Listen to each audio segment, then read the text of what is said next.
вот с тех пор, как Башканом стала Гуцул, может быть, еще чуть раньше, все вот эти митинги, все вот эти собрания, они никогда не были стихийными. Они всегда были организованными.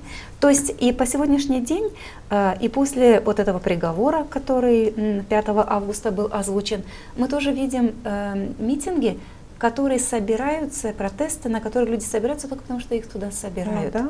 Но То есть это говорит о том, что люди где-то частично понимают, что происходит. А вторая составляющая — это понимают страх. и идут. Это страх. Нет, но не идут. Идут те, кого...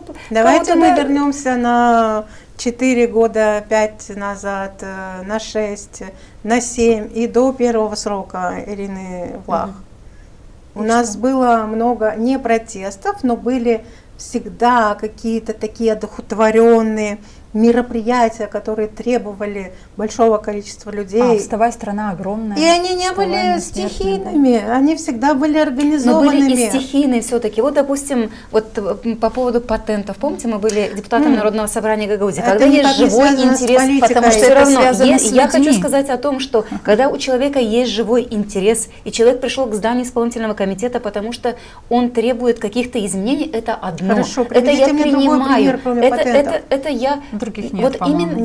именно такие протесты я принимаю, потому что это правильно. Они свойственны демократическому обществу, потому что таким образом люди могут добиваться каких-то изменений, отстаивать свои права. А митинги, когда они организованы, когда они проплачены, для меня это не митинги. Это что-то, что должно осуждаться.